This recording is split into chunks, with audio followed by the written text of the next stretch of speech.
Hello there. Today I'd like to talk to you about guilt and the huge impact it can have on a person's life. So as we all know, guilt is an emotion that we feel typically when we've done something wrong, committed a crime, or even imagine we've done something wrong. And although it can be seen in some cases as a bad emotion, it also has a valuable role to play in moderating our behaviour, so it acts as the checks and balances, our moral compass. Generally, most of us, if we hurt someone, or we commit a crime, or say something spiteful, and we don't apologise, we feel guilty about it. That in itself helps to moderate our behaviour. We don't want to repeat that feeling again. But there's a darker side to guilt, which is linked to abuse and the acute depression that many men feel that forces them into silence for many years. Take an example. If as a child you are aware that there is an absence of love in the home, you may look elsewhere, driven by a natural desire for love and affection. And in that desire, you may also feel compelled to protect your abuser, in the belief that you are protecting a source of love that values and notices you. Such a burden of guilt a child will carry through invariably from adolescence through to adulthood. And the guilt that the boy felt, the boy becomes trapped inside the man and forces him in to silence. Fair to say, most children have little or no concept of childhood sexual abuse. They've no reference point. They may know that something isn't quite right, but the desire is not strong enough to speak out, to say what is or is not love. So what happened to them becomes a dark and terrible secret. And the longer you hold on to that, becomes corrosive and destructive. And that sense of guilt eats away at a man and his self-worth, leaving him conflicted about his experiences.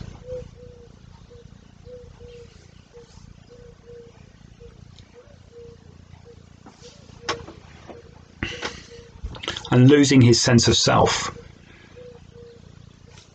And the reality is, if you don't know who you are, then it's very difficult for you to be at peace or at ease with yourself. Consequently, you can't heal.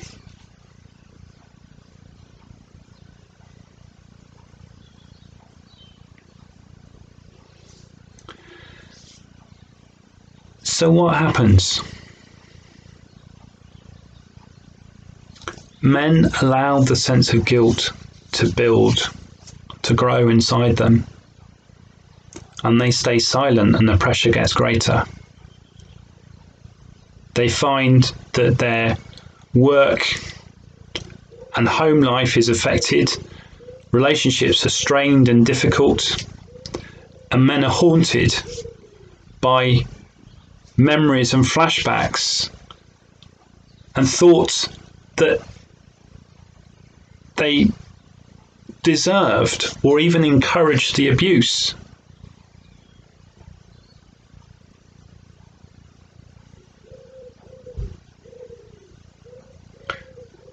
And such is the torment that they stay silent.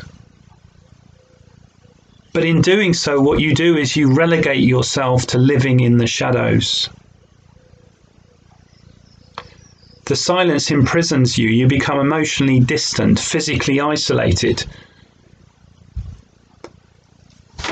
And you separate yourself from other people in the belief that you are not worthy of happiness, of contentment, of success, and above all of love. So you trap yourself in a prison for many years.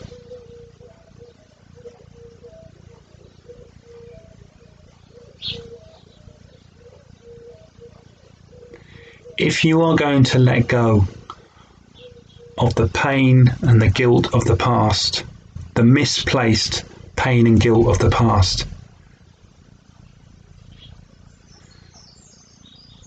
then you need to find a way to talk.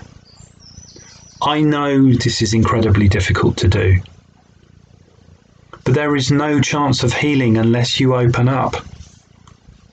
None. So how do you begin?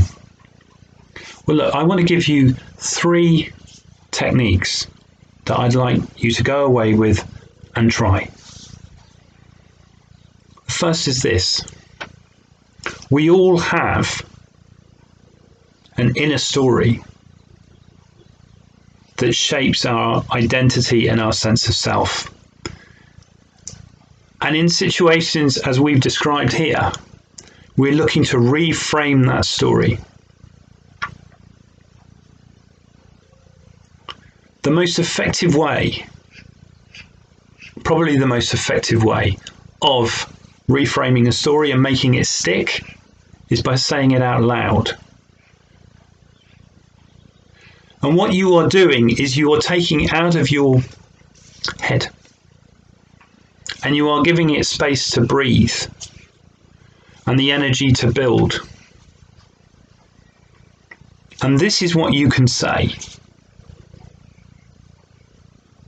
It's not my fault. It's not my fault. It's not my fault. I have nothing to feel guilty about.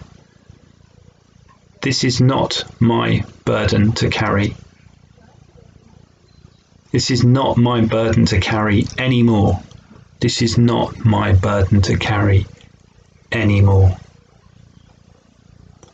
Say this every day and try it for 21 days. What you are looking to do is to change how you feel. The second thing to do, and this is the hardest of all, is to open up and talk to someone. Now look, it doesn't have to be a counsellor. It doesn't have to be a therapist or a coach. It can be a friend. Perhaps a member of the family, even a stranger. But I want you to remember something, because this was a very important lesson for me. It took me a long time to tell anyone. And I had never told any of my friends that I'd been abused as a child, not one. And then I did. And I found out who my friends are. And not one of my friends refused to take my calls. Not one of my friends refuses to meet me. They make no judgment. It's a very important lesson for me to learn. But look, it may be that you're not ready to have a face-to-face conversation. So there are some other alternatives that you can try. You can go on chat forums anonymously. You can ring helplines I'd like to suggest you could ring NAPAC, the National Association of People Abused in Childhood. They have a telephone support line and very strong expertise. There's the UK Survivors Network, even the Samaritans. But talk to someone. And the third thing, and I really want you to remember this, is forgive yourself. Be kind to yourself. You were the child. The responsibility and the sole responsibility for what happened to you lies with the adult. And he or she is accountable for their actions, not you. It never was you. Never.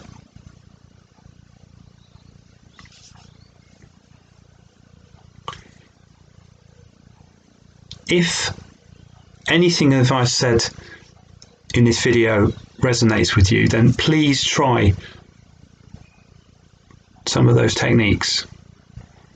I'm still here if you want to talk to me as well, because I can signpost you to other sources, and I'm happy to listen without judgment. You can do this for free. Just call me or arrange an appointment via email.